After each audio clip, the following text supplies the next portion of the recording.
that we're turning, unfortunately, into a nation of a lot of renters. And so, in the past 5 years, we have not, as a construction industry, made much of a dent in affordable housing, especially where rentals are concerned. So if you look under the inventory snapshot, a new report finds that Dallas area has the second most severe shortage of affordable housing for poor renters in the country, behind only Las Vegas. The report estimates that the Dallas metro area would need almost 180,000 more affordable homes to fill the gap for extremely low-income renters. I can go on, but you can read this for yourself. Most of the new construction, especially rental, has been more in the luxury market. Not enough people are addressing low-income renters, and so that's just something to plug in. You can read the rest of that in Builders Bytes. I would also like to just say on the back of this, it talks about where all of these people are coming from moving to Dallas. So across the nation, when people are Googling where to move to, about 2% of the time they're looking to move right here to the DFW Metroplex. And you can see here on this map all the different cities that they're coming from. But that's enough for 120 seconds. Read this. You can talk to me later if you have any questions. Thank you for the market minute. Y'all, we're so excited to have Anthony with us today. He does not need an introduction, but everybody stand up, put your hands together, and tell him thank you so much for being here. Also, his birthday just passed. So, let's sing happy birthday. Y'all ready? All right, I'm not doing this on the mic. Happy birthday to you. Happy birthday to you. Happy birthday, dear Anthony. Happy birthday to you. All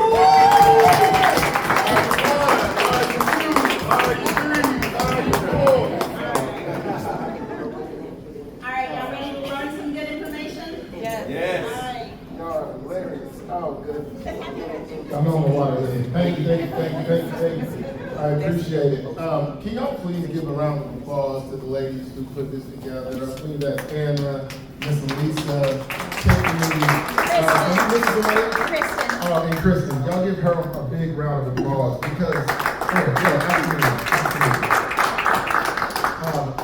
I think this is probably one of the most important things that are offered right now inside of the community. I think it adds a lot of value, especially for those people who are building in the field. To be able to see what the other students are dealing with, what they are experiencing, and to be able to apply those things to your construction projects, I think is invaluable. So again, thank you guys for doing this. I'm actually trying to make this a staple within our community, and I think this is going to continue to grow. So you guys can outgrow this room pretty quickly. So again, thank you. Well, I've been asked to teach today. I have a hard stop at 12:25 to go meet with some other developers, but I want to make sure that we maximize this opportunity. They gave me a series of questions to kind of go through, but at any time, please interrupt me if you want me to elaborate a little bit more on any of these questions, or if you guys have some burning questions regarding your projects right now, this is the time for us to talk about it, okay?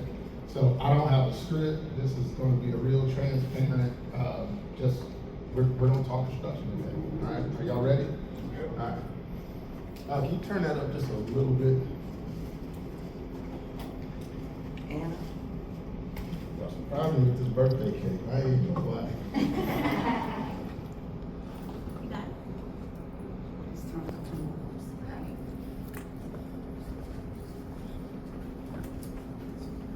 All right. I'm not going to act like I know everything about 100% about everything when it comes to construction. You guys are going to learn there are different personalities in real estate. There are different personalities in construction, okay? I really more consider myself a vertical developer, all right? Not a horizontal developer like you guys spoke with yesterday, but an actual ground-up developer. So what I focus on, majority, is acquisition. Make sure that I'm sourcing the land right, make sure that this is going to be a valuable deal, and am I going to be able to sell it on the back end? Everything in the middle, I hire very experienced project managers. You guys know I partner with a very experienced builder, but I am not the pinnacle when it comes to building. When it comes to analyzing deals, I try to consider myself one of the best, okay? But let's talk about these things. Some of these have nothing to do with actual construction. A lot of the questions have to do with how do you manage a project, okay? And I think that is very important. When you talk about being a general contractor or a project manager, that falls squarely on your shoulders, okay? The first question that they posed is, how do you deal with neighbors who are difficult, filing complaints, trying to delay your bill? I think this was more of a personal question, Ms. Tiffany. All right, so I'm gonna allow her to talk about her individual situation shortly, but let me kind of answer it from a general standpoint first. What I would want you guys to do is be as proactive as possible, okay, on the front end when you guys are building in these areas. Let me tell you how they see you. They see you as the big rich developer coming from wherever you hail from. You're coming here just to make money off of this community. So you're already coming from a place of dislike. So if you can come into these communities and try to make a small little impact on that block or that street, I promise you it goes a long way. Ms. Tiffany actually, when she started working on her project, she put together a little circular, right?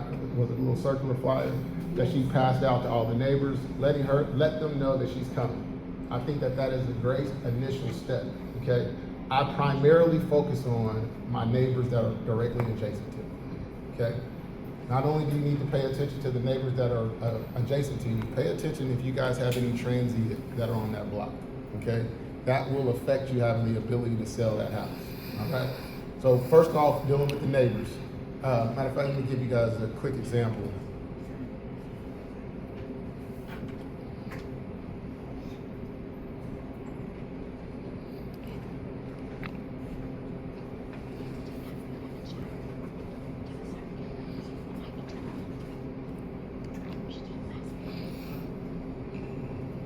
All right, this is a house that I built on 3723 Havana.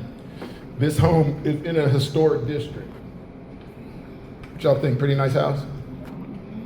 So when I first purchased this lot, we had a situation where I had the neighbor right here, and we have this fence right here, okay? I already knew, according to the survey, this fence started on his property line, but it slowly jogged onto my property line, and then when we get to the rear of the property, it goes back onto his property, okay? So as soon as I purchased this property, I already knew that I was gonna have to go have a conversation with these people, letting them know I'm going to be taking down their fence. I already knew that this was going to be a difficult conversation. So I needed to make sure that I had something to add some value to that conversation where it just wasn't gonna be a litigious conversation, because I knew legally I have the right to take down this fence, okay? Any questions about that so far? All right, so I sent my guys over there to take down the fence. I tried to do it early in the morning when I think people are gone to work. Well, this person didn't have a job. So I get a phone call from my trade that was taking down the fence saying, hey, they're stopping us from taking down the fence. They said they're calling the police. When you're dealing with some of these trades that may not have their documentation, when they hear somebody's calling the police, I don't care what's going on, they're gonna leave your job site, all right? I was actually teaching class on Maybeth, and I had to leave to come over there. So when I left, came over there to speak to the neighbor, the son was actually outside. The son is telling me that this fence has been in the family for the This fence has been in the family for the last 30 years. Whoever the prior owner was, they had an agreement that he could put that fence up and it was going to be a shared fence. I said, fine. Can I please, what, see that agreement? I don't have that agreement anymore. It was a long time ago. Okay, sir, well, if you don't have that agreement, this fence is actually on my property line. I need to take this down, okay? But what I'm going to do is, once I take this fence down and I get a buyer on this house, I'm going to replace this fence. And I'm going to put a brand new fence up for you and your mother. In addition to that, I am looking at your mother's garage. You guys see her gutters hanging down? In addition to that, if you allow me to remove this fence, before I get out of here, I will also put new gutters on your mother's garage, okay? That cost me $250 to put gutters on that garage. So now his mother is going to get a fence. I was already going to put a fence up, right? There was no way I was going to build a brand new house and put that old chain link fence next to it. So I was already going to put up a brand new fence, but I needed to be able to demo that fence first and then I also needed to get it off of my property line back onto theirs. Didn't want to have a conversation too much about property boundaries because that was going to go nowhere. What I knew my end goal was to get rid of this fence and to make sure this is not going to be a litigious conversation, and I know I would win, but why am I going to spend time getting an attorney, going to court, paying interest on this land? Because I know you guys are saying, I'm not giving anybody $250.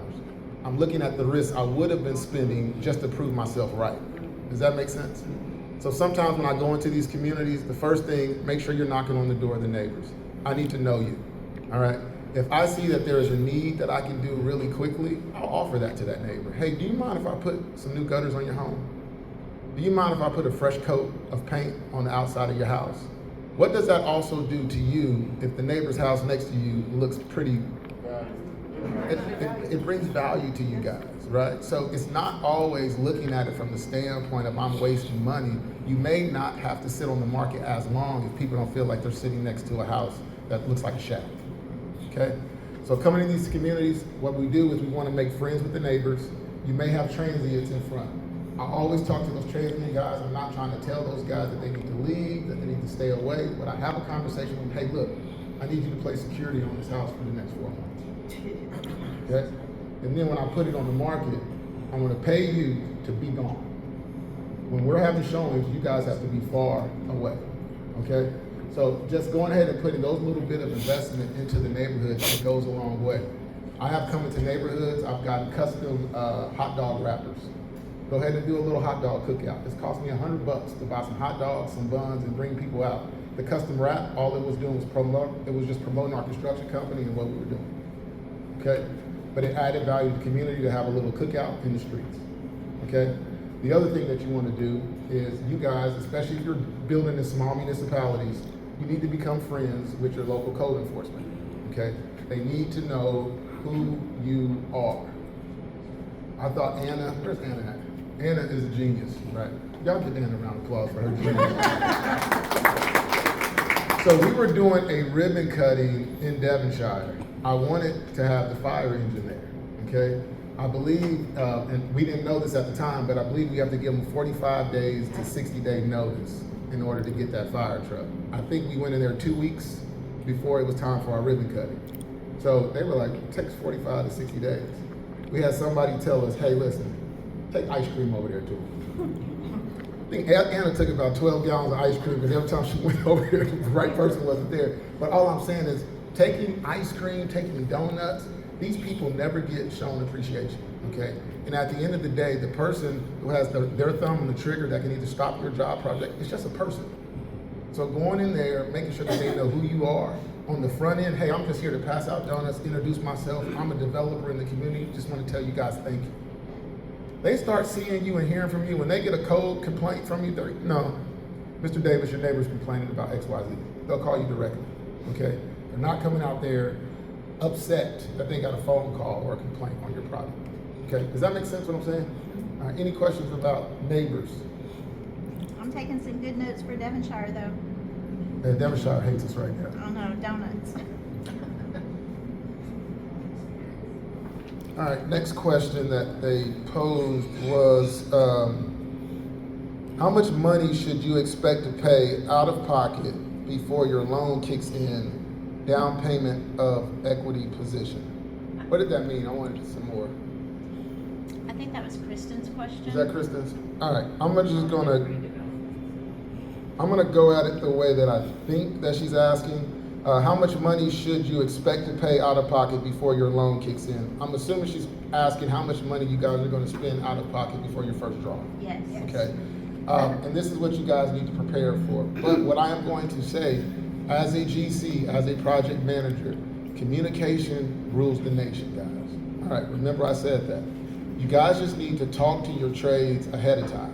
I don't know how many students I have building, and I'm tired of getting calls from trades saying, hey, your students aren't paying me. I call the student and say, hey, why is this trade saying he's not getting his money? Oh, I'm just waiting until I get my draw. Did you have a conversation with him on the front end that you were gonna pay him when you got the draw?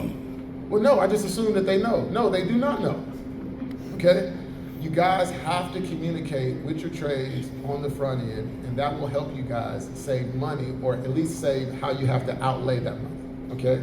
So if you guys are asking on your first draw, and this is worst case scenario, you guys need to be prepared for your closing costs.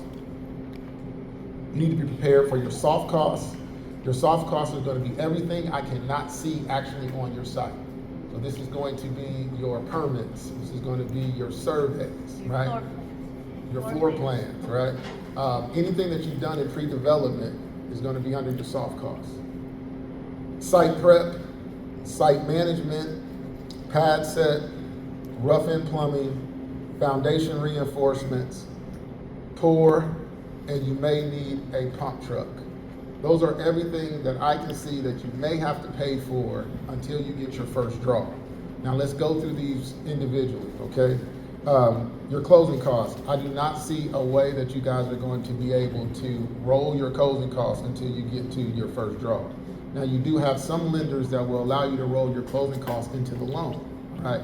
But that means you're going to be amortizing those closing costs over however the life of the loan is that you have, okay? So just know you're paying interest in addition to the closing costs. Regardless what your situation is, that may work for you, okay? If I don't have the money to close, then I'm gonna go ahead and roll it into the loan, and I wanna make sure that I'm in the bill game, right? But if you have the money to close, I don't see the point of you paying extra interest on those closing costs over the next 5 months, all right? Next one is soft costs. I don't see you guys being able to wait until your first draw to pay your soft costs. You're going to need to be prepared to pay those things. Now, what I will tell you is on the survey companies, they usually will give you a net 30 or give you 30 days to make that invoice payment. But that's still usually a little shy of your first pour. All right, site prep. If you guys go to the trades list, remember we talked about the A, B, C trades? Do you guys remember that? The difference between A, B, and C?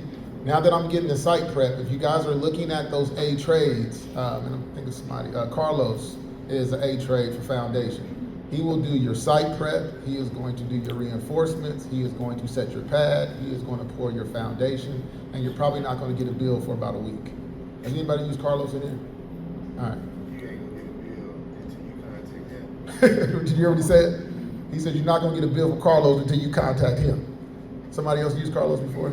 No, not that Carlos. Yeah, no, we're talking about the foundation Carlos. So again, that's considered an A trade.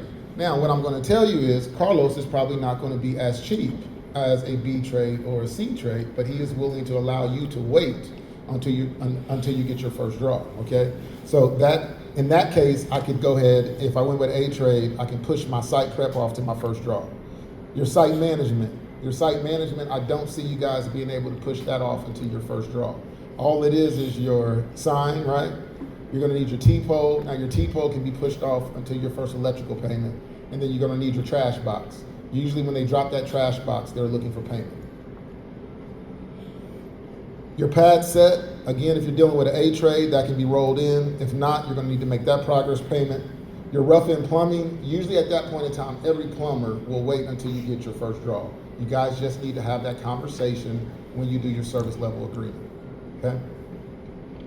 Foundation reinforcements, by this point in time, once you put in your foundation reinforcements, they should be able to wait until they do their pour.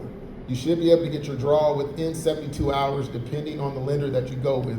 Just make sure you communicate that with your trade. That way there's no misunderstandings, okay? Remember, a lot of these trades, the reason they're putting pressure on you is because they have other jobs that they have to do. I'm using my line of credit and I have $30,000 out on your foundation. I need this paid fast so I can get some more concrete for another foundation. Does that make sense what I'm saying? Any questions about that one? Yes, ma'am. So, do you usually pay your trades, like say for instance the foundation person, do you pay them after they pass inspection? Or how does it? So remember, when you have certain trades that have different phases, as far as their process is concerned, then you need to have a conversation with them if you're going to pay them after every phase as a progress payment or if you're going to pay them at the very end. So concrete, you have guys that are going to charge you guys as soon as they bring the dirt and set the pad. That could be one fee. And then they may ask you for more money when it's time to go get your rebar reinforcements. And then the day that they pour, they're going to be looking for all of their money that day if you're dealing with the B or C trade. Again, if you're dealing with more of a turnkey A trade, have that conversation on when you'll be able to make that payment to. Any other questions? All right. Gotta keep moving. All right, next one is, how do you manage your BCP budget during the build process.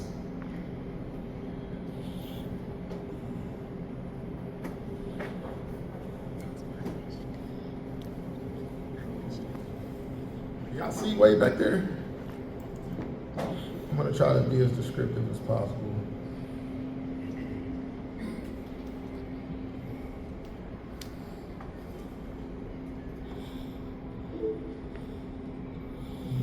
Which one right here? So this is a custom build that I'm currently working on for a client. This project right here it's a $1.4 million project. She can potentially take home about $321,000. So when you're dealing with projects, especially when you're dealing with a fee build or a custom build, you want to make sure that you're keeping your budget tight, okay? The first thing that I do is I'm always going to open up an individualized bank account for this project, right? At any time, if this client wants to do any type of financial audit, I want to be able to go to that bank account and know every single transaction was for your house, okay? I don't want to have to go through 1,000 transactions and try to figure out which one was for which house, especially when I'm dealing with a client. But just like you guys, when they're asking me how I handle the budget, I handle the budget the exact same way that we teach in class. I use BCP and I use the BCP tracker, okay? So BCP budget is what I'm going to use to actually set my budget, and then I'm going to track everything through the BCP tracker. So if you guys look at this tracker, go to my budget, go down the tracker. Every single transaction that takes place, and figure out, like I said, figure out your personality. Some of you guys are going to want to go ahead and reconcile every single day. Some of you guys are going to want to reconcile every single week. I do not. I really challenge you guys to either do it daily or weekly. People who try to do it once a month, once every 3 weeks, every other week, you can find yourself losing track of what's taking place, okay? But whatever it is, make sure that you have a system if you're not going to reconcile every single day. So if you're going to reconcile every single week, make sure that you're taking a picture of every single check as you disperse it out that week. You want to take a picture of the check with the trade holding it. I've seen some builders do that to remember who they gave that check to, right? But just make sure you have a system to keep track, but you need to reconcile every day, if not every week on a project. Is Prospect, is that on Lower Greenville? It's close to it, yes it is. So, for example, so as soon as you put something inside of your budget, it automatically is going to come over to your tracker, and then your tracker is going to just track everything that you spend. So, for example, on my second line, I have my brick and masonry. We have $38,000 inside the budget. It says we spent $31,067.88. If I click on this, it's going to show you that that was done with 2 transactions. One was to Jose, to Jesus or Jesus. I don't know how you would say it. And then we paid him $9,000, so that's labor. And then to the actual Metro Brick Company for the materials, we put $22,067.88. So again, being very detailed, when you come to this info, labor 10,000 bricks and 3 loads of white sand. I come down here, this was my brick order. Yes, sir. Every transaction you do for the trade, do you always break it down between labor and materials? It depends. So the only time that I'm not going to do that breakdown is if the trade is providing a turnkey service. So if my price is including materials, then I can just go ahead and put that on one line. In this case, I have a laborer who's actually laying the brick, but I went and I sourced my own materials through Metro. But I have many breakers though, because this house right here is 90% brick. You guys can see how much money we're spending just on materials alone. You guys have a situation to where you're doing something affordable, you just have a brick skirt on the frontage. I'm not about to go source, 50 bricks, right? Go ahead and let the mason send you some pictures, what do I have to choose from, and then just go ahead and give me a turnkey price to do that. When I find myself bricking an entire house, especially one this size, I'm gonna try to source it down to make sure that I'm getting the best price. Good question, Ted. Anybody else? All right, so again, you guys can go ahead. All you do is click the plus button. You're gonna put the date in which you, and again, don't put the date that you put in the transaction. You're putting the date that you paid the invoice, okay? Because what's gonna happen is when you go back that week or 2 weeks and put all of that in there, it's going to all go into your ledger, and it's going to create a story by date, exactly how you built that house and exactly how each and every expense came out. I'm going to show you guys that next. So pick the date that you actually paid the invoice. You should be able to look at the picture of your check or go back to your bank account and see when it's cash. Put the name of the payee, put the amount, put the payment method on how you paid them, and then put what category it applies to. And I like to put notes on every single transaction, okay? I can always go back, and I know right now you think that you remember everything.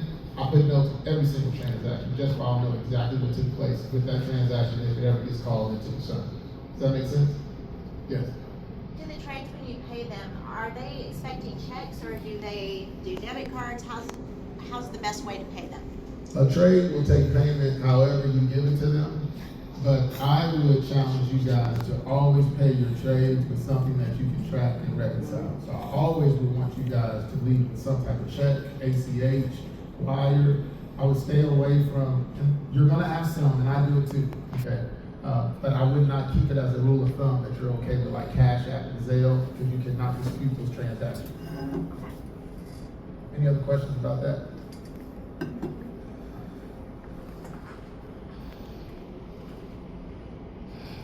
All right. Anthony, go back to the brick. On your brick labor, is he providing sand and cement, or is he just doing labor and you're putting your sand and cement in the brick? On this one, I bought the sand and cement from Metro. But again, have the conversation with the trade, because sometimes they'll have a surplus of material and they actually can give you a discount. But in this case, on this house, I bought all new material. Top right hand corner, you guys can go to your project ledger. If you guys take a look, as of right now, I have spent $427,707. $408,661 has been spent as debits, and $19,045.86 is my current balance. So what this is telling you is you have taken in $427,000 in draws or deposits from the client. Out of that money, you have spent $408,661. So what I have left inside of that bank account is $19,045. You guys can come up here and you can see that when I look at all my bank accounts, I know the one that ends in 1539 is for this account. Okay? When you go in here, you process your budget. When you process your expenses, it automatically is going to be added to the ledger. The only thing that you have to come in and do is add your deposit when your draw comes in. So when my draw comes in today for $58,000, I'm going here, I'm going to hit add deposit. I'm going to put the details of that draw coming in, and now it's going to show all of my debits and my credits as they came in, just like a regular bank ledger. When I print this at the end of the project, I can hand this over to my CPA. He doesn't even need to look at my bank account. Are you adding your receipts to the file section on the project manager? That's totally up to you guys. Again, I just want to make sure you guys catalog your receipts. So what Anna's talking about is you can keep your receipts here under your project manager. I have a Dropbox for every single one of my projects, and I put all of my receipts in there. Okay. Yes. Ms. Novita. For us getting started, since you're in a different place, like all the pre-development things that you just talked about, are you adding like your deposits for those too, because those are coming out of our personal funds, and you put that on this structure? That's your initial deposit. Okay. So remember, all of these banks that you guys are doing funding, we teach you guys how to wait until you get your draw. But as far as the bank is concerned, this is 100% reimbursement. For every dollar that we are sending to you, they're assuming you've already spent it. So when they say the permanents, your soft costs, setting your pad, your rough and plumbing, all that adds up to $55,000, they're assuming they're giving you your $55,000 back. So whatever your initial deposit was to be able to carry your project to your first draw, you need to put that deposit in. Okay? Good question. Any other questions about the ledger or the budget?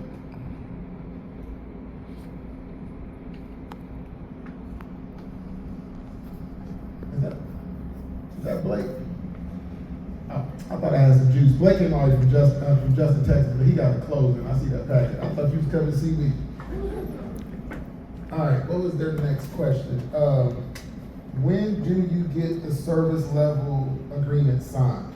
When do you get the service level agreement signed? I think all of us, when do y'all get the service level agreement signed? Need to get the service level agreement done before they sign. I said, after you have received the bid and walked through all expectations before they start.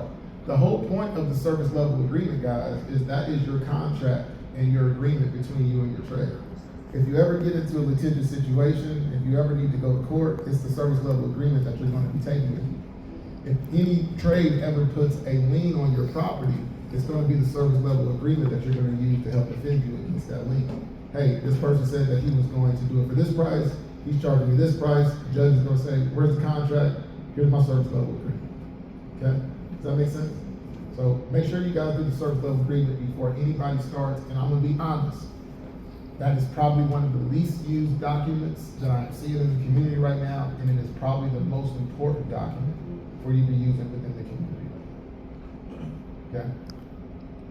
Yes. You did say that you give the W-9 before you hand them over their first payment, correct? I usually give them the W-9 before I hand them over their final payment. Their final payment? Yeah, so the final payment. With the release of money?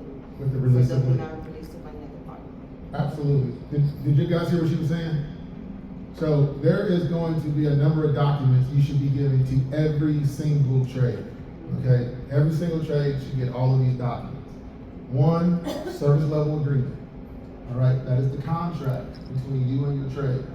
It is going to not only govern your trade, it governs that entire transaction from timeline, scope, and price.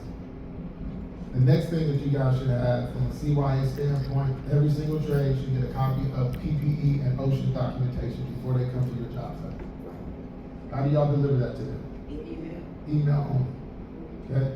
There is a waiver form that they're going to sign stating that they received both of those emails. You guys remember where that's at? I see heads nodding, so we're going to go through all of them. Anthony, the other day you said that they come to your office or they meet on your, service agreements. Yeah. How come you just don't send them DocuSign? I mean, you can send them DocuSign, but a lot of these trades do not know how to read or I'm not saying not know how to read. They don't know how to read. English is not their first language, right? So remember, guys, this is your SLA is different than your PPE and your OSHA. Your PPE, send them an email, DocuSign. That's just a CYA document. But this SLA, the reason I want to sit down and make sure that we have an understanding is because everything regarding this transaction is based on this. I really want to sit down with you and us sit down and talk. Hey, how long is it going to take for you to finish it? I'll be done in 3 days. I'm going to give you 5. Is that cool? Give you 5. After 5, I'm going to be charging you $100 a day coming off your bill. Can you agree to that since I gave you extra 2 days? It's kind of hard to have that conversation over DocuSign. You see what I'm saying? This is also the opportunity for you guys. The first time you're establishing a relationship with this trader. There have been many service level agreement conversations I've had before I even made it all the way through the service level agreement. You know what, buddy? I don't think this is gonna work for us. Let me just move now. But if I just send the DocuSign, I'm not finding out until he's already working on my project that this was not the trade for me. So this is also a good interview time for you guys to be able to inspect this trade as well. Does that make sense what I'm saying, guys? So let's go to your documents. You put in SLA. It's long form. So service level agreement. Every single trade should have a service level agreement. This is your contract. If you guys are worried about your PPE, just type in PPE. This PPE is OSHA acknowledgement form. This is the only one that you guys need them to sign off on. And this is just saying that they received the email for OSHA and PPE, so they have been alerted on what they need to do from a job site management and safety standpoint before they come onto your job site. You already sent them a document. You said something, Shane? Oh, I'm talking to you, Shane. All right. So SLA, you got your PPE and OSHA. What's the other document that we have to have every trade? What is it? You got it. Lien waiver. Okay. Before I hand you this final check, I need you to sign this lien waiver. This lien waiver is stating that you have been fully satisfied, the job is over. You do not have the right to put a lien on this property because you have been paid in full. And then the last document is what? Your W-9. Okay, your W-9 is the only document that you have to get just one time. unless they have a change in address or their EIN number changes, okay? Is there any way that we could get people that are on the trades list to, one of their things they give us, give you to have on there as their W-9, so we don't have to chase that down? Because I've had trouble getting people to sign them. I mean, it's hard to track them down, or not track So them that's down. something that has been posed, that we have a catalog of W-9s. But the reason why I know it's been difficult for people to get their W-9 signed is what? Send them a check already. They already give them their money. I guarantee you already gave them money. But when I have a conversation with a trade, especially one that I met for the first time, and they're coming to get their final payment, and I say, oh, yeah, hey, really quickly, before you get this check, I just need you to fill that out or sign it. And I'm holding this check right here in my hand. They're gonna fill out that W-9. Now, there's been some conversations about, hey, the price would be different if I knew I was paying taxes and all that, but I guarantee you, I have never in 10 years not get that W-9. You know, say, hey, you know what, I'm just gonna keep this check. No, they're gonna go ahead and fill out that W-9. Okay? But I promise you, it's more difficult to get it, or you may not get it at all if they've already been fully paid out. I'm not W-9 police. No, I'm gonna let them deal with that. I'm gonna fill it in. I'm gonna send it to ADP. ADP is gonna send that 1099 out, and they'll have to deal with the fraud. So I'm not getting into all of that, but I need to have one for my safety that I did get one filled out. Okay? Good question. Anybody else? Yes. What you use ADP? I do. I'm not. You don't have to do that. Why are you using ADP to do your process for your contract? Well, ADP handles my payroll. So because ADP handles the payroll for the company, I can add trades in as 1099, and that'll go up. It'll handle payroll as well. So I can do what's called a forced place check. I do it through ADP, and I can cut them the check in the office. Okay. I'm not telling everybody to go get ADP yet, but if you have staff, then it'll do 1099 or it'll do your wage earner employee.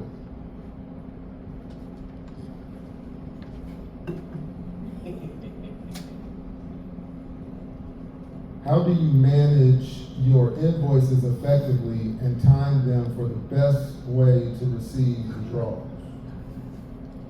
How do you manage your invoices effectively and time them for the best way to receive withdrawals? Okay.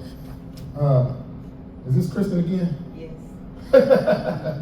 Okay, I don't know exactly what she's asking, but I'm going to answer it the best way that I think that she's trying to ask. I think she's trying to ask, how does she align her invoices with her draws? Okay. Yeah. And a lot of that is going to go back to your service level agreement and making sure they understand how you get your draws and how you plan on paying them. Okay? So I would make sure that if I'm going to be paying people with my draws, when I bring in the SLA, for my very first draw, should be talking to my plumber about his rough-in plumbing. I should be talking about the foundation guy about all his phases of construction. If your foundation guy is not doing your grading, I need to talk to my grading trade, and I need to talk to my site management trade, letting them know when I plan on getting my first draw and when they would get their first payment. I think somebody was telling me that, I don't remember exactly what they said, but let's use plumbing as an example. So, speak up, Amy. Plumbers were wanting, let's say that the plumbers were wanting to get paid after rough-in, but then she's going to the bank, and the bank is saying, no, we're not gonna do it until so much more completion is done. How do you make sure that you're aligning that kind of stuff? It's pretty much going to be that same answer, but what I will tell you guys is make sure when you are dealing with these banks on the front end, verify not only their draw process, but how they do draws, okay? You have some banks that's going to get you your draw the same day. You got other banks that can take you 3 to 4 days to get draws. And even though this bank may be giving you a better interest rate, when I really look at how long it's going to take for me to get my money and how much longer I'm going to be in this project, it may be actually cheaper for me to take a little bit of a higher interest rate if I'm getting my money back the same day. Does that make sense what I'm saying? So again, to her question with the plumber, I would have that individual conversation on how I am able to pay as far as the progress payment is concerned, and then they have to work that out according to their draw. If not, you guys have to have that. Everybody's going to need some carrying costs to get into a project. Okay, trying to get into a project with $0, trying to tell every single trade to wait till you get your draw can be difficult because a lot of trades don't know if you're going to have a delay inside of your project as well. Okay, let's try to get through some more of these. what are the pros and cons of waiting to close until after your foundation has been poured? Okay. She took that from me, huh? That was really. So that's one of the things that came up inside of our Devonshire project. So I know Devonshire, these are $700,000 houses, okay? Usually when you guys come through the mentorship program, if we're teaching a class, we're trying to teach you guys on something that we can finish within 16 weeks, all right? So when we're dealing with those, it doesn't matter when we start the loan, I know I'm gonna be in and out of that loan within the 12 months. Now I'm dealing with a bigger project, and it's more of a customized project.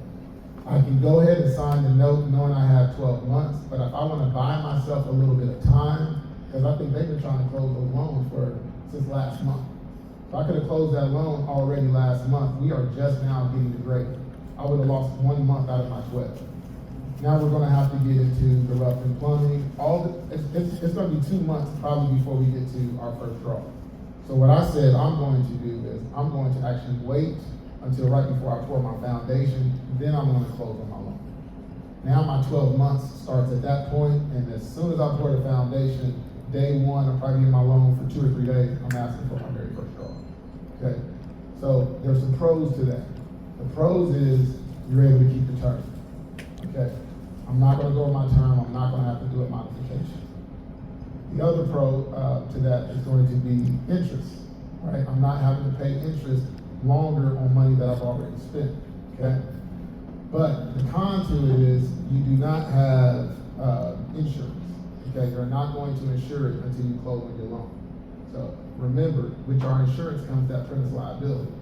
I've already done my rough and plumbing, there's already trenching done. If somebody happens to get hurt and it's my fault, I'm not covered. So that's the risk that you're kind of dealing with, right? In this scenario, I was willing to take the risk on, but full transparency, if you don't have insurance and you already started that project and somebody gets injured or hurt, then they can potentially come after you for that. But that's the only con that I see with you. Yeah.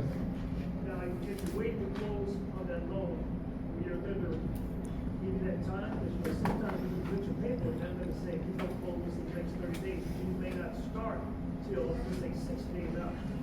Yeah, no, I've never had a problem doing that, and I usually will let my lenders know that, hey, I'm trying to go ahead and get this approval ready. I don't know when I'm gonna have my permits, but I wanna go ahead and have it ready, clear to close, so when I get my permits, I can close right away.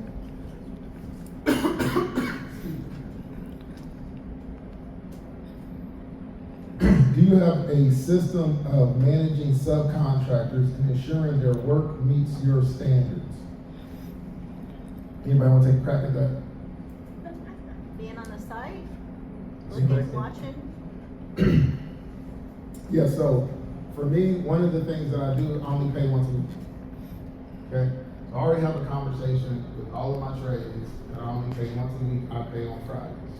So today is payday. You have to have your invoice in by Wednesday to get paid this Friday. If you do not have your invoice in by this Wednesday, you pour that after Wednesday, when are they getting paid? They're getting paid next Friday. Okay, if they have their invoice to me by Wednesday, that gives me enough time to either go out myself or send one of my project managers to go do a punch. Okay, you guys have to punch your work before you pay these trades. The only power that you guys have over these trades is their compensation. Okay, you guys don't own these trades, they do not work for you directly. The only way for you to keep control is for you to make sure that you keep the money inside of your pocket. The moment all the money is gone out of your pocket and they've been fully paid, you really do not have any control. All right? Breon didn't come here. So Breon is over there on Stoneman. Breon called a cabinet trade, and he's actually on the trades list. Called the cabinet trade. Whenever you deal with this cabinet trade, he comes and he picks up half first. What do you think that half is for? All the materials. Okay, it's all the materials, so he still hasn't really been paid anything. He has to go get all the materials and then you go into production. After that, when he drops them and he installs them, is when he gets his final progress payment, which is his profit. Well, Breon called him and said, hey, where are you at on cabinets right now? He said, well, TGB has me behind. I'm about 3 weeks. What would it take for me to jump to be 2 weeks? I mean, nothing. I mean, it's a big lump. What if I paid you in full? Why did he say that? Well, if you pay me in full, I probably can jump the line, right? Breon still don't have cap. It's been 3 months. Okay? And now we're having to go back to another company. We're having to file a fraud case at the bank to try to get the money back. But no other person has had an issue with their cabinets with this person. They have had some slight delays, but you gave him all his money, he has no incentive now.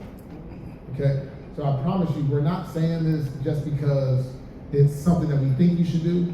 This is the only way that you guys control your trade, is to make sure that you control the money. Right?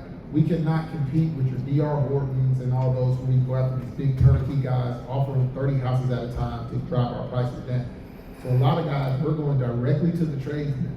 The only control that we have over these guys is to hold their money. I can't say that enough. Are y'all understand what I'm saying on that? Okay. Because it has happened probably 10 times this week.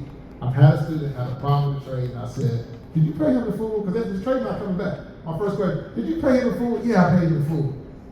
Because they think that's big, I got my draw money. Hey, man, I ain't nothing, I'm a big deal. Here, go ahead, grab it. Make sure you come back next week and finish this. No.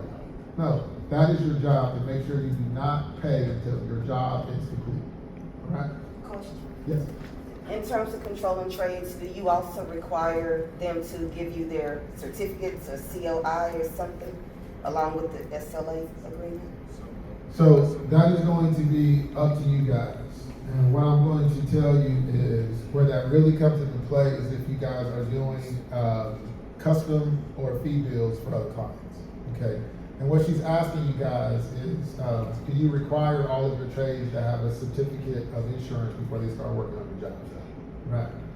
A lot of the trades, the reason why we've been able to value engineer those prices down is because they're not fully wrapped with everything. Okay, so they may not have all of the insurances, they don't have the big box. In many cases, some of these trades are working under masters, it's not even their own license. Okay, so just make sure that you're careful when you start dealing with other people's property and you start taking on clients. If it's your own spec bill, that's going to be up to you as far as your own risk analysis, but you are going to pay more money if you're going to make sure that they're all fully wrapped with all the insurances. Okay, and bond. Good question.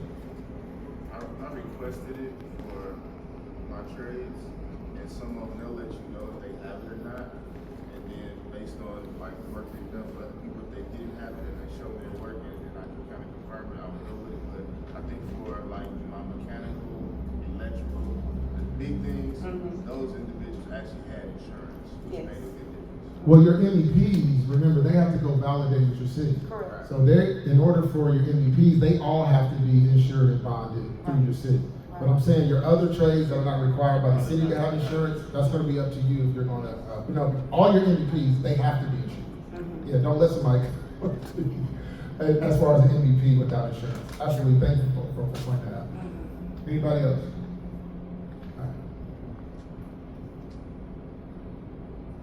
How do you handle material and labor supply issues?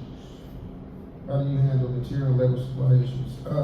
I answer that, have multiple vendors, build relationships with other builders, and keep a surplus of commonly used items. You guys are going to run into some of those delays. So having multiple vendors is really good, right? So I talked about that situation with Breon. Breon is 3 months out on those cabinets, that's a fee bill. If we did not have good relationships with other cabinet companies, I wouldn't have been able to make a phone call to get him pushed to the front of the list to get those cabinets for that client. Now, it's not the client's, it's not necessarily Breon's fault, because Breon showed me the text message where he told the client, don't pay him in full. The client paid him in full anyway. So now the client really has to kind of deal with that decision, because Breon kind of can cover himself with that, because he told him not to do it. But if Breon would have done that, he probably would have had to come out of his GC payment for that. Absolutely.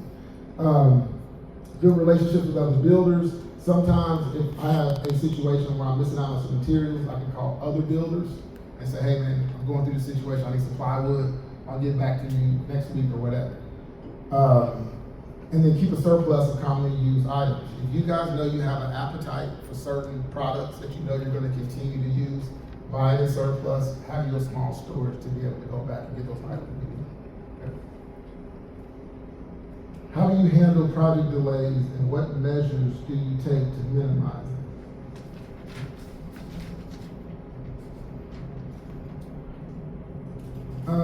So what I wrote was delays happen in construction, weather, permits, materials, trades. The key isn't avoiding them completely, because that's just a dream. It's managing them, okay? So one, pad your float time. Okay, so remember when I said when you guys are meeting with your trades for the first time, you're going through that service level agreement. They tell you they're gonna be finished in 3 days, give them 5 days. Okay, they say it's gonna take 7 days for you to get out of this phase, put 9 days on your timeline. Okay, so give yourself some padding, that way you are not going crazy, on every single trade about them not hitting deadline. And then remember, as soon as one trade gets off of his deadline, now it's gonna be affecting all the other trades down the line, okay? Another thing that you guys need to do is communicate daily with your subs, okay? What I'm seeing, go ahead. You mentioned about your trades and hitting the deadlines. Have you ever used a format where you give an incentive and if you reach a deadline, you give extra bonus, if you don't reach a deadline, you want to take some money away from you? Absolutely. Absolutely. If you can speed up your deadline, hey, I'll pay this much, right? But if you go past your deadline, I'm charging you $100 a day. That's in your service level agreement. It has to be in your service level agreement, and you have to have that conversation on the front end, okay? And guys, even if you come with your service level agreement already filled out, you need to sit down and have that conversation with them. If you do not speak Spanish and you know that that's their primary language, you need to have somebody there to translate the conversation, even if it's about the phone, okay? And again, they don't have to go through every single bullet, because all of them don't necessarily apply, but the big ones for that project phase, make sure that you call those out, okay? So pad the flow time, daily communication with your subs. What I have noticed with a lot of you guys is we have a lot of students or a lot of student builders who come from corporate America, okay? You guys are used to just sending an email, sending a text, and like, okay, I did my job, I communicate. It's not how it works out here in school, okay? You are going to have to call them repeatedly, all right? And again, this is the job that we're signing up for. I'm not signing up for to go frame the house, I'm not signing up to go roof the house, but I am going to run that roofer down and make sure that he knows he's up next as far as my phase of construction is concerned. So I'm calling him a week ahead of time, hey, you know that you're up on Thursday, right? Yes, sir, Mr. Davis, I'll be there Thursday. Cool. Calling him that weekend, hey, don't forget, you're gonna be there Thursday, right? Yes, Mr. Davis, I'm gonna be there Thursday. I'm gonna call him the day before. Hey, don't forget, tomorrow, you gotta be there at 8 o'clock, right? Yep. What do you think I'm doing the next morning at 6 o'clock? Hey, man, text me, hey, man, are you on your way? Right? I know you guys think that those layers of redundancy can just be more of a headache, but I promise you, you're gonna finish your jobs a lot faster. A lot of times we look at people from the standpoint of how we look at ourselves. If somebody called me like this, I would cuss them out. I don't need to be micromanaged. I promise you that is not how they are looking at it. Okay? Stay on them. Keep the communication very, very, very high. Okay? Who's been building with some trades right now and have seen the difference between when you communicate with them daily versus once a week? But big difference? Yeah, you gotta stay on top of it. Maybe if you don't, another job will come in and you'll have three on offer full payment up front. Hey, Mom, that's the guy who found the tarantula. Blake found this tarantula so big that his wife found it too. Yeah. Did she pick it up? She found it. Did she pick it up? No, my daughter did. Oh my God, that thing was so big and hairy. When he sent me that, I said, no, I ain't never coming to your house to do another punch of nothing. You send me some pictures. All right, so daily communication. Pre-order your long lead time materials. Okay, pre-order your long lead time materials. If you know that you're gonna be custom windows on this project, while I'm in permitting, I'm gonna go ahead and send my window schedule over to make sure that I can get those windows in time. Have a plan B ready, right? So right now, we are working on those lots over in Devonshire. I went out there yesterday to make sure that I can find a washout for all the concrete trucks. I think I found a location for it, but just in case, I've already contacted a mobile clean out washout company. Already have them on hold, just in case the HOA says that this doesn't work, I need to have a plan B in place. Do not put all your eggs in one basket, have a plan B, because if something comes up, I need to be able to pivot quickly, and you don't need to be looking for a pivot while you're in the middle of your project. That make sense?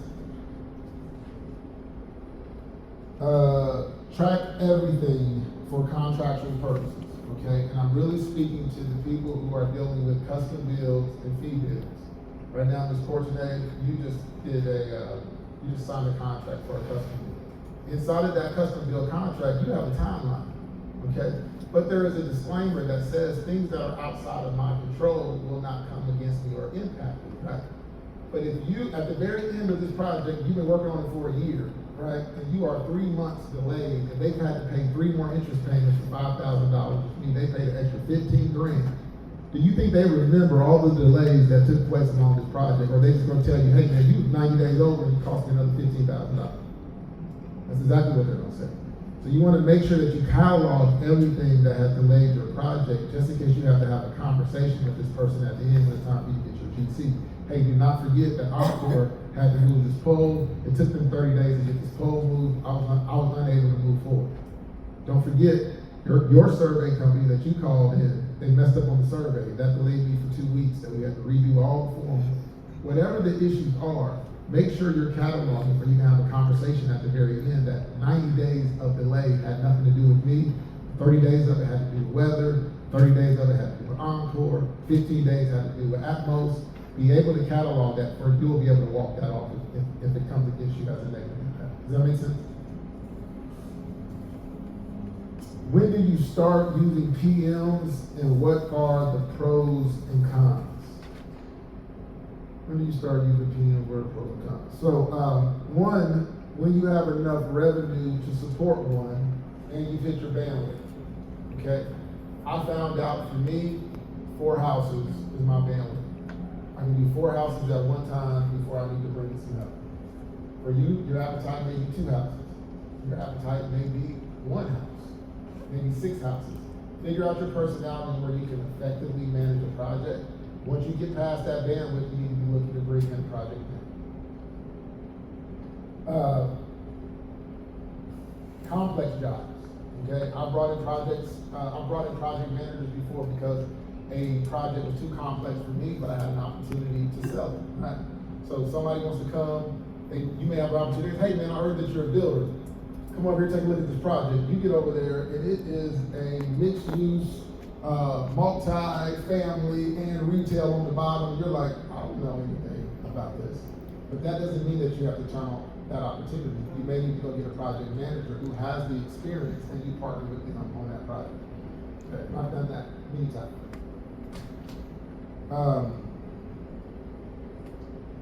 Out of the area that you serve, okay?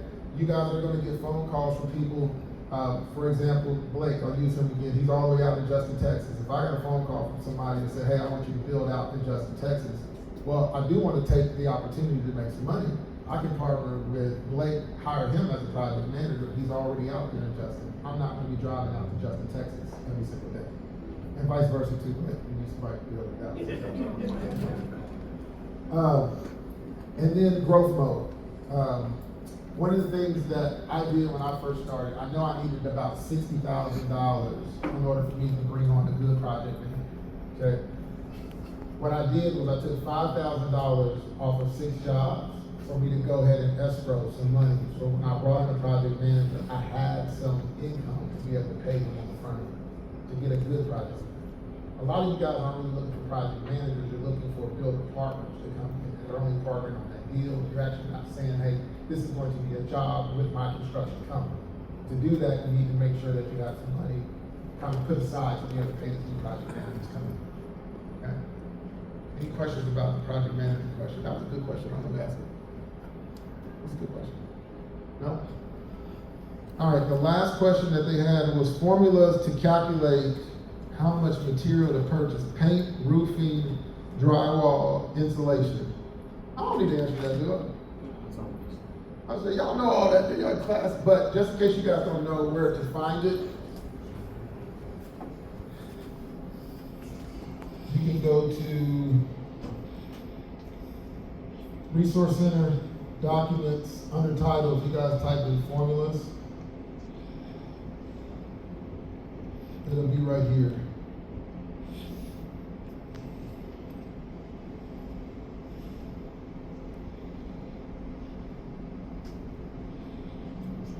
So So you got the formula to calculate drywall.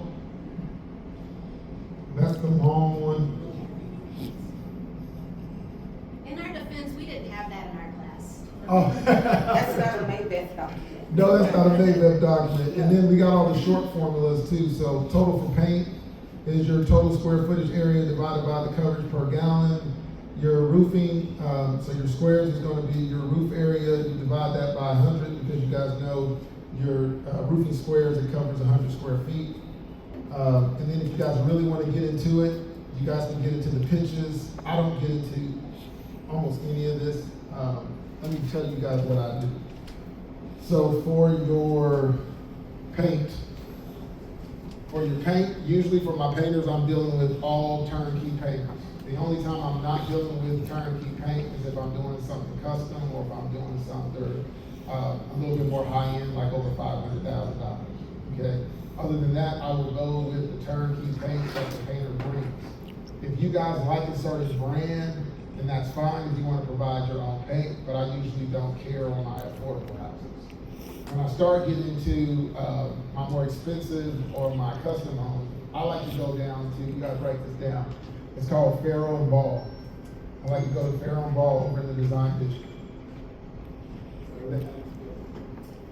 Farrow is Farrow, and I think Ball. Let me pull it up though.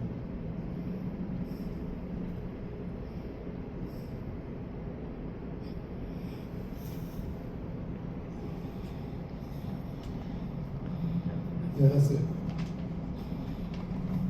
So it's over down off of Lemon, but a lot of high-end paint colors, a lot of the trends that are coming, they train their staff on. If you guys are into wallpapers, they have a lot of different wallpapers. A lot of the big commercial buildings go there and shop.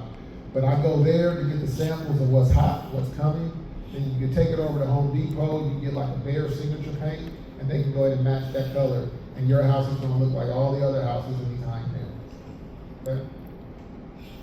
I let the painter go over there, do his bid. Like I told you guys, I teach you guys the same thing that we do. I get 2 or 3 bids.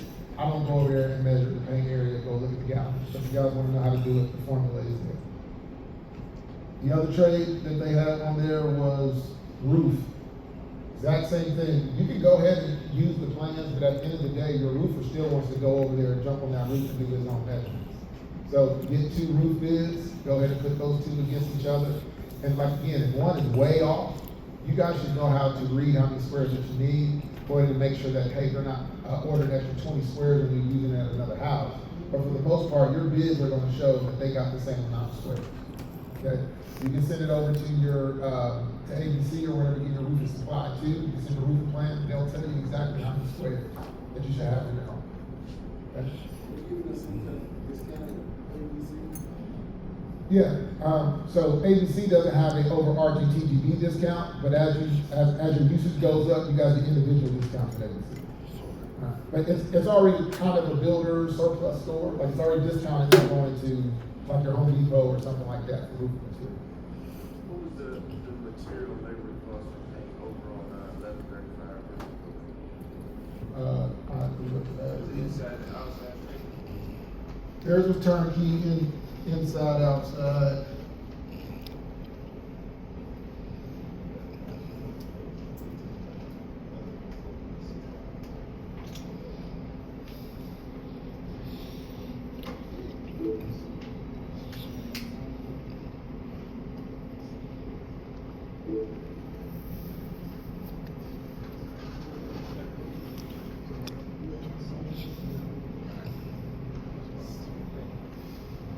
They haven't put it, he hasn't reconciled it yet and put it in there, but I'll ask Demetrius to put it in there. Remember, that's Demetrius and Mike's project. What do they have like on the budget? Do they have? I guarantee that they're not going to use all of that, but on their budget, they had $9,450 for inside, outside, for paint. But I know that they did, they either did an ephes or stucco frontage, and then they got siding on the rest of that elevation, yeah. All right, those were all the questions that were provided from you guys as 4 leaders. Did you guys have any questions for me?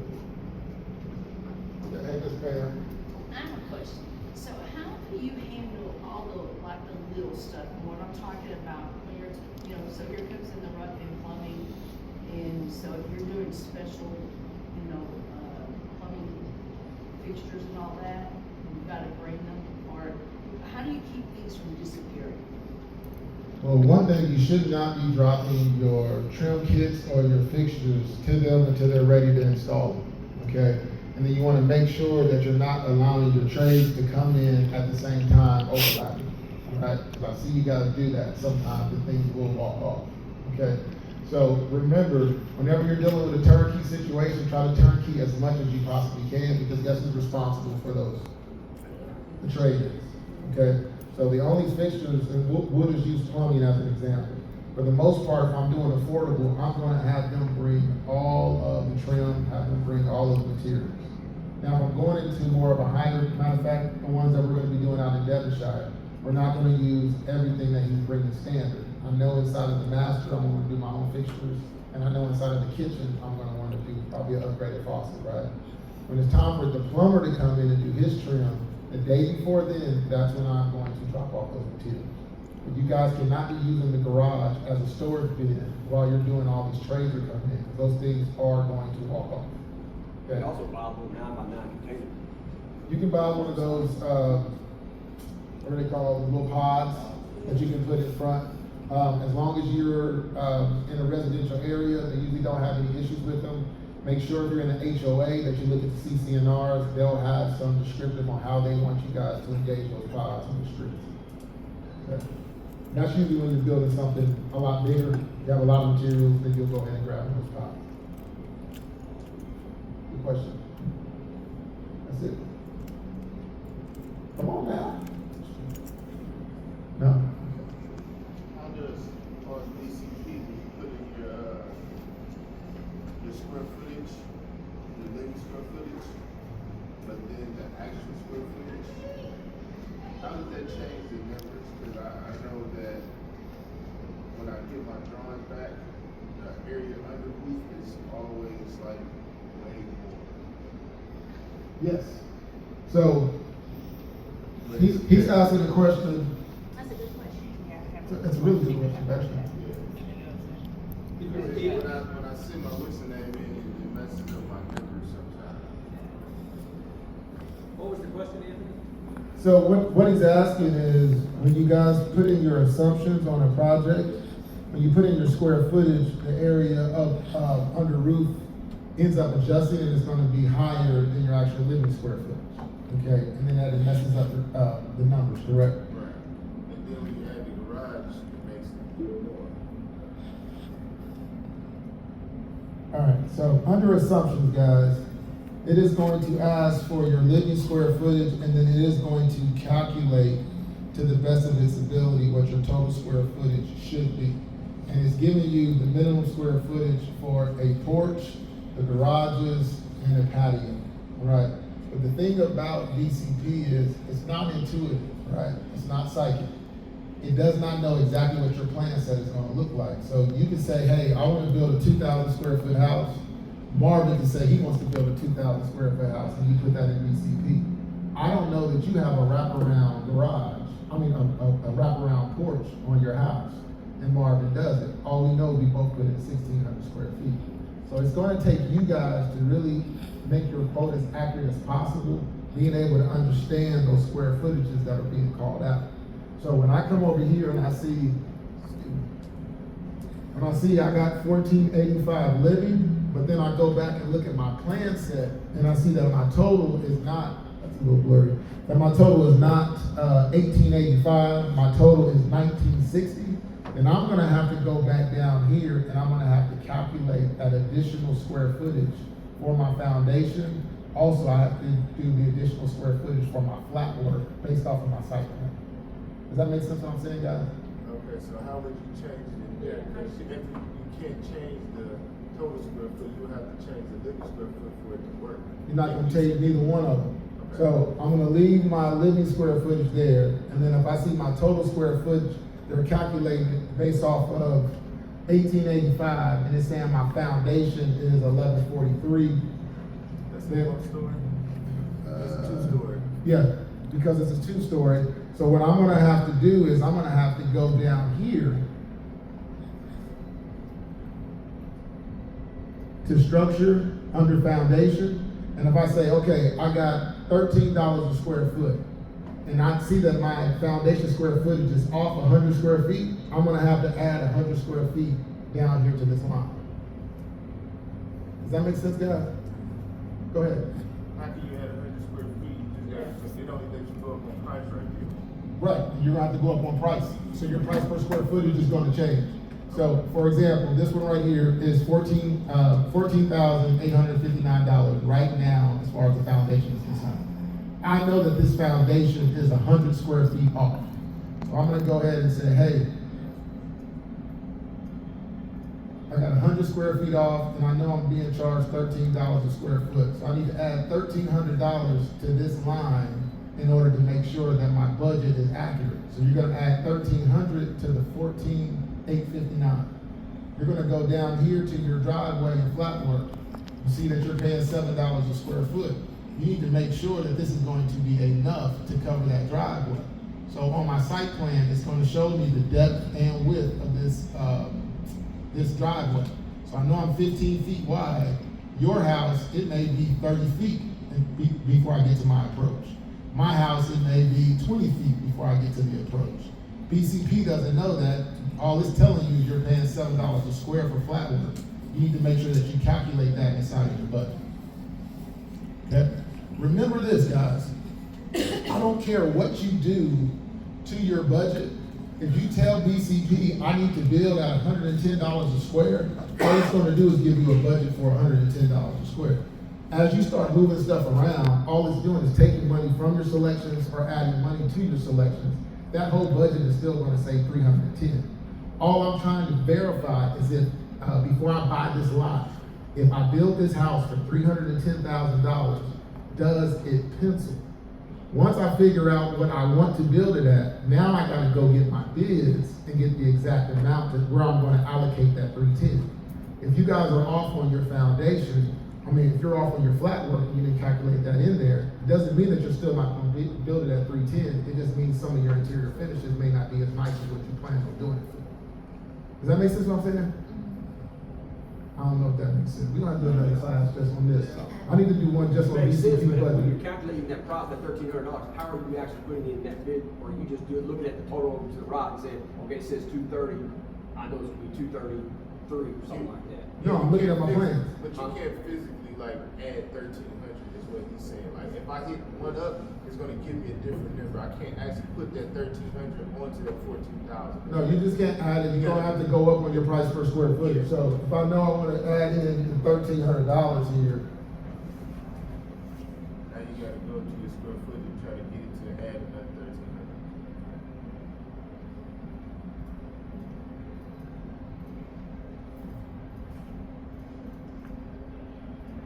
so that's 15,889.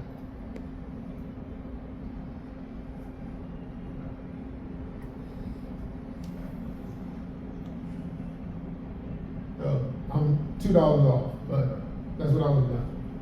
So that's gonna be my actual price of my foundation. Okay, does that make sense what I'm saying, guys? But to your point though, that is something that BCP is working on, where you guys have two options. You guys can either put in the percentage or price per square footage, or you guys can just put in the amount. And then it'll just change the percentage for you, or you put in the percentage, it'll change the amount. So that's something that is coming, because it, to his point, it's way too difficult to keep trying to work with the price per square footage. Anybody else? I have a question. Yes. This is relating to Devonshire. Yes.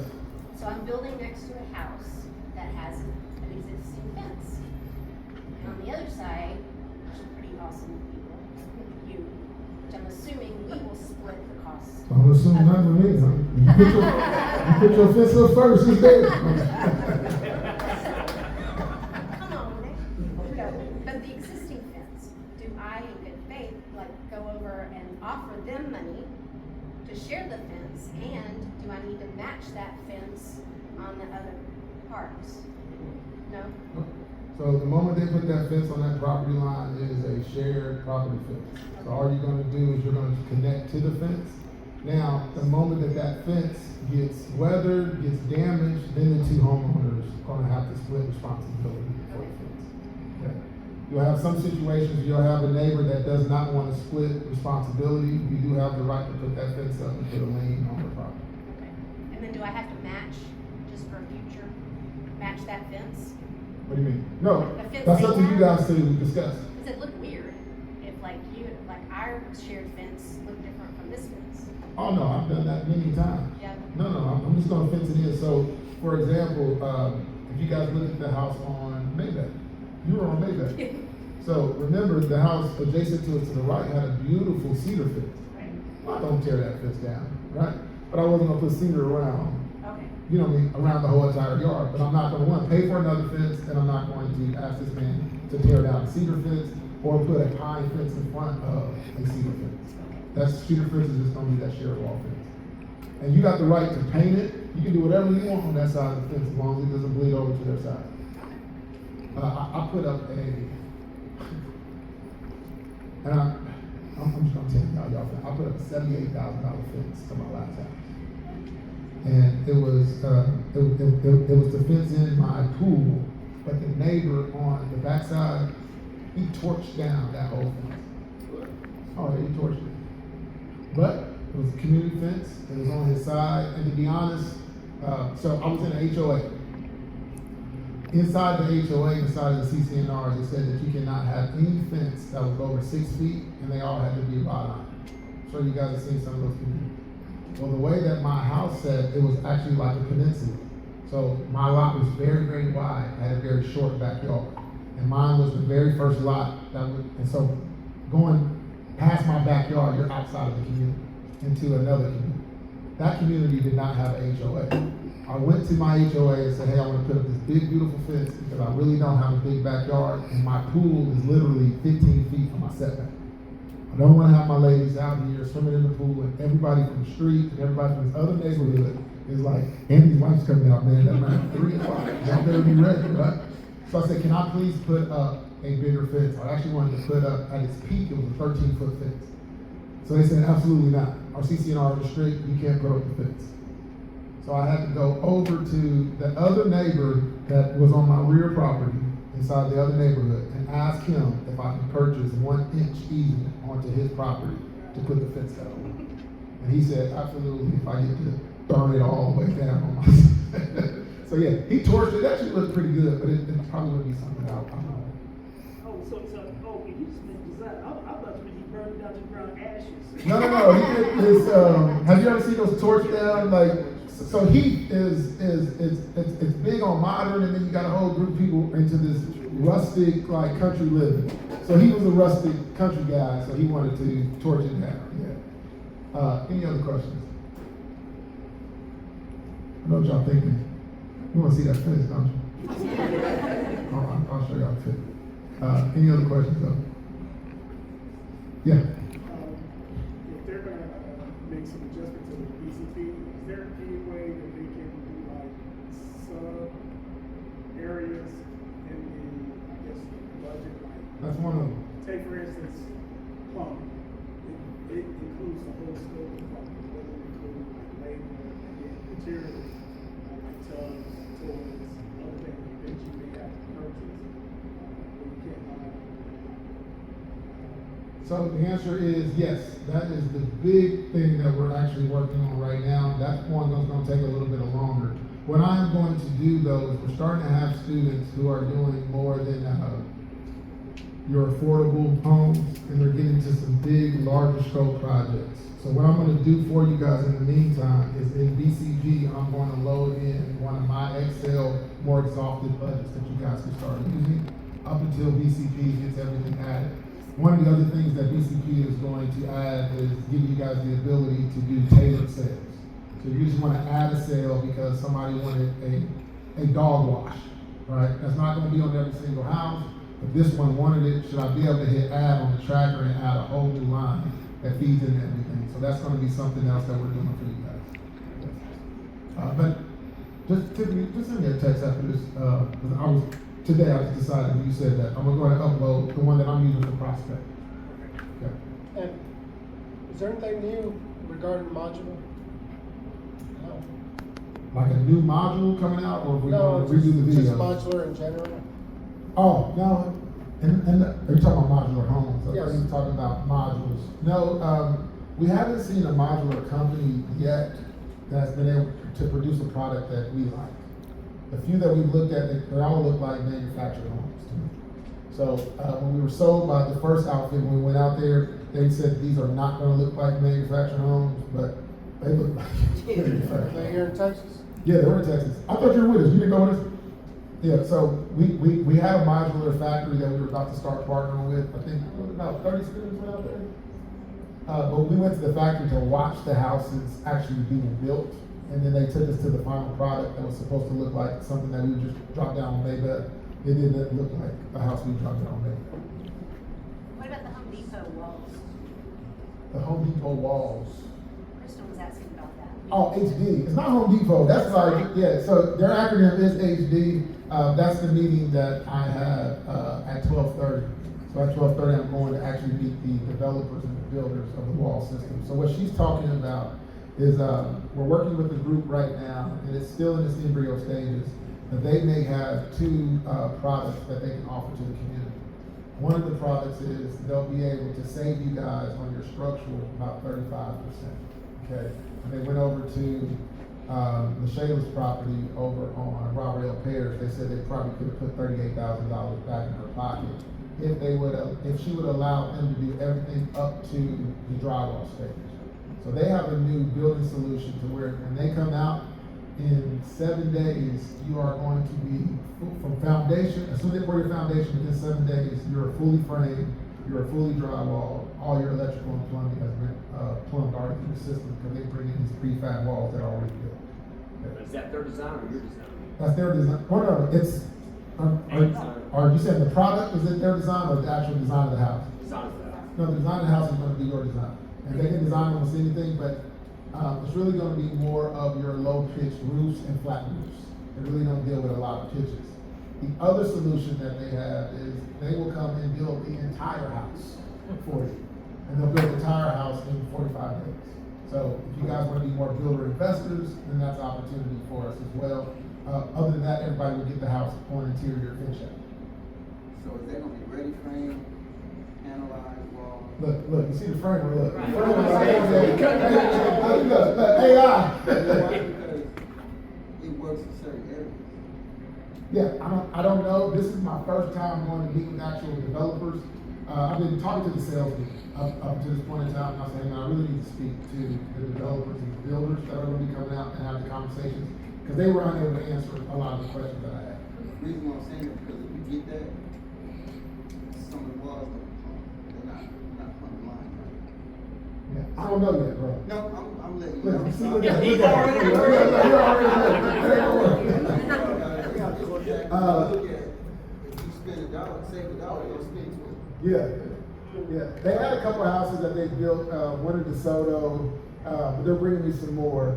But I'm just so happy, man, that you came through the building program. You're a builder. We're gonna stay in the frame side, just in case they put us out. Well, Building. absolutely. I'm playing. That technology is like, it's still like 15 years from when you want to be. Yeah. Because the time for they try to guarantee that, but at the same time, if it's not plumbed, it's not square, it's not framed up right, it's being built by somebody. Right. So you can't really check the integrity of it. Is it still wood? It could be wood. It could be No, steel. it's not wood. It's not a wood framing system. It's like this. It's like a steel foam wall. That's panel. Yeah, it's like this panel situation, but it's been approved by the municipality. So it meets all energy standards, if not higher on the energy side. They have good RVAC. They have good RVAC. Yeah, they have RVAC. Now, when I thought you were talking about modules, what is coming is if you guys start coming to this new class, you're going to see a new 360 camera that we're doing on all of the classes. So we're going to go through this next 16 weeks. We're going to capture all of the modules. And then if you guys have friends and family that want to go through this experience, they'll actually be able to do it no matter where they're at. So they'll be able to put up their VR novels, and they'll be virtually in class, be virtually in the house, watching us build. And there's actually more technology in that program than actually coming in person. So if you have the goggles, you'd be able to click on that window, it would say it's from ABC, the SKU number, how much we paid for. Click on the countertop, it'll tell you who the trade was, who to call. So there'll be a lot more technology in that, but no matter where you're at in the nation, you'll be able to go through the 16 weeks. Just want to get access to the trades and the lenders. You were, a couple weeks ago, you were meeting with Home Depot about some kind of relationship there. Did that ever come about? Yeah, so we actually signed the deal yesterday. Spoiler alert, thank you, Blake. Oh, you're here, good. Don't worry about it. No, he's asking about the new relationship that we are establishing with Home Depot. So Home Depot is going to be rolling out the launch of what that relationship is going to look like at the next Business Mixer on August the 7th. When is the first Thursday? I think it's August the 7th. So if you guys wanted to hear about it in detail, they're bringing up their executive team from Atlanta to come and meet you guys and come to speak to you guys about one, they're going to have a full takeoff opportunity. And I think that they still need to work out the kinks a little bit more. But they'll do your whole entire house. So they'll do the whole takeoff, whatever that you guys want to do, from your lumber all the way to your tile and your lights. Okay, it's a specialty department. They're launching it in 2 markets, Atlanta and Dallas. Okay. The other thing that they're going to be doing for TGB that they haven't done for any other organization, at least that's what they told me, is we're going to allow you guys to get into their Pro Expert program. But the way that they're going to be tracking it is everything that you guys do is going to be feeding up to a parent account. And all the time that we're all using Home Depot, all of us are going to be taking advantage of the group set. Okay, so round of applause for them when that happens. They're not rude. Yeah. Did you say that modular builders, they do or they do not do roofs? Yeah, all those modular, they did everything right there on site. It was crazy. I mean, they built the house. They built their houses in 7 days. 7 days. But the one plant we went to, they were more for FEMA relief and stuff like that. I got a question. I guess this is kind of more toward the community. So I'm going into my first build. Just kind of want to know some of the guys, people that have already built, working with the trades. Like, what was your experience working with them?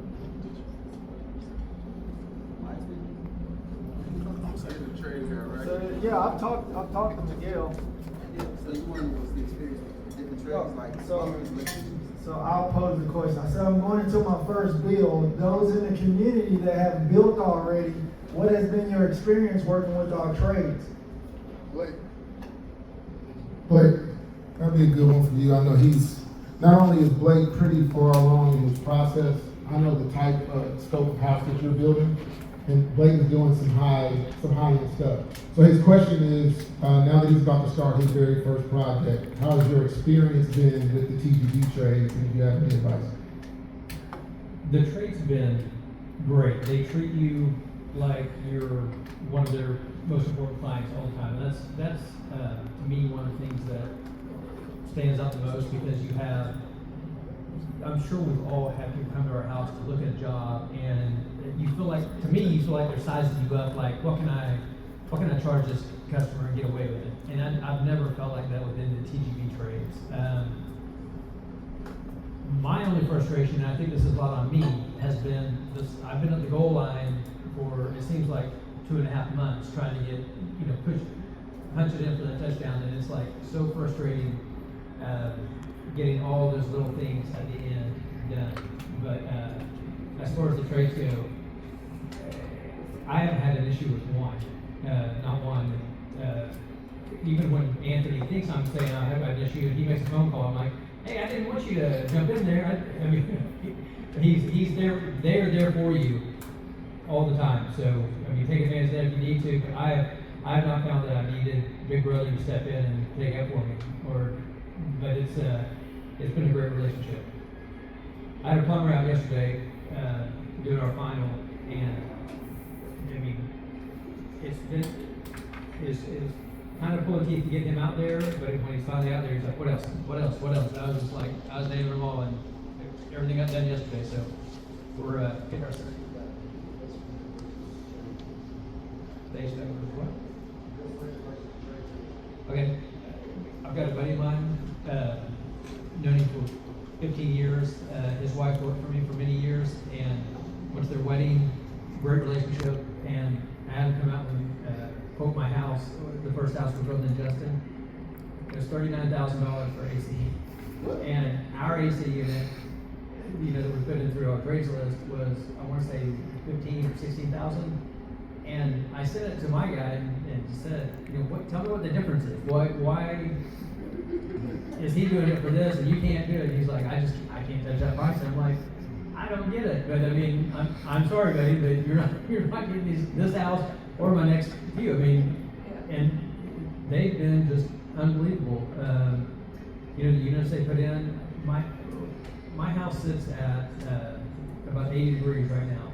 And to me, it's very good. My wife, not so much. She likes it 68, 69. But it's, my point is this, very efficient, very cost effective, again, great all the way through. The friends and family discount, you still got to shop. Yeah, give him a round of applause for that. He wasn't going to be here today. I think it's very important for you guys to understand, though.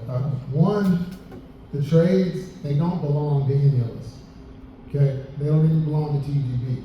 TGB has to refer to these trades, we have vetted these trades, or we have used these trades, and we want to refer them over to you guys. Your personality may not fit the plumber that he chose, right? So you guys want to do those service level agreements. You want to talk to them, find the trade that works best for you, all right? I've gotten calls from students, I love this person. And I got called, how did this person even make it on your trades list? I can't stand them, all right? But what I will say is, guys, we are in this thing to make money, and the thing that kills all deals is time. When Blake was talking about what he was talking about, he called me the other day and said, hey, I've been waiting on this plumber. I've been waiting on this plumber for, what he said, 3 weeks, and I lost it. I said, Blake, what do you mean you waited 3 weeks? How many times have you called him? Well, I called him 3 weeks ago, or they even said a week ago. No, you call them every single day until they make it to your job site. And if they are not being responsive, that's when my job kicks in. You guys have to remember, you guys are our clients, right? I am sending all of you guys over here to these trades. If these trades are not being responsive, I need to know that. The other thing I need to know is the reviews.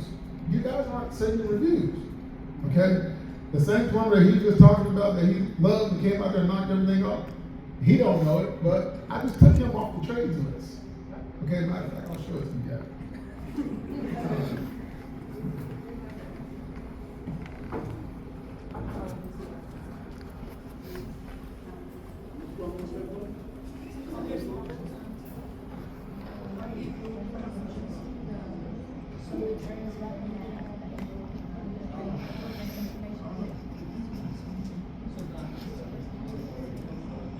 Who's your plumber, Blake? Okay.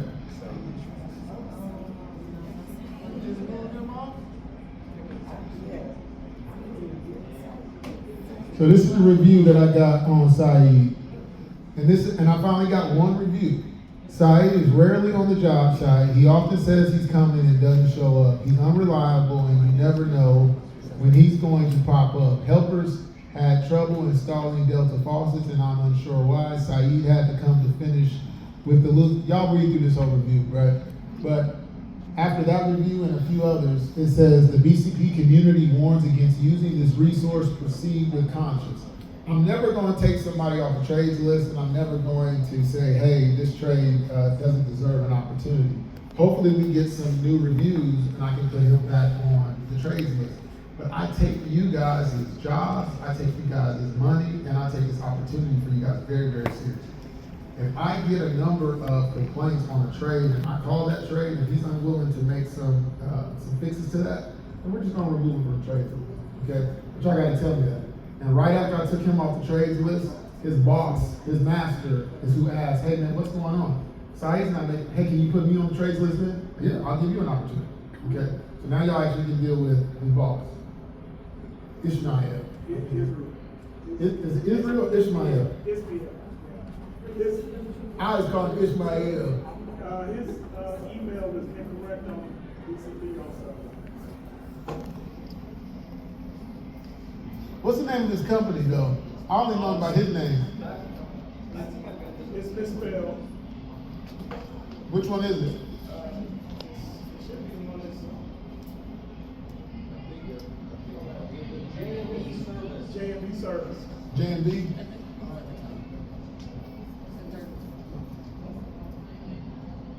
Yeah, that's him. Ishmael or Ishmael or Ismail, I don't know how to say it. How you say it? She looked at me like, well, I'm not saying this. I call him Ishmael, but yeah, J&B, that is Saeed. That's the guy Saeed learned from. You guys want to start using it. Okay. And I went, service level, we had a service level agreed conversation at Cheddar's. We sat there for about an hour and a half. I set some very clear expectations of what I'm looking for him and this community as far as engagement. If you guys aren't getting a high level of customer service, please let me know. Please leave reviews. Okay? All right, I gotta leave to get to the next meeting. Was there anything in closing that you guys needed really quickly? Did this have, yeah. The pro expert program that you said Home Depot is doing, can you kind of get on that? Just a discount program based off of our spending. They're gonna roll the savings down to everybody. But they're gonna, but come that Thursday, because they're gonna really get granular and detailed about it. Yeah, absolutely.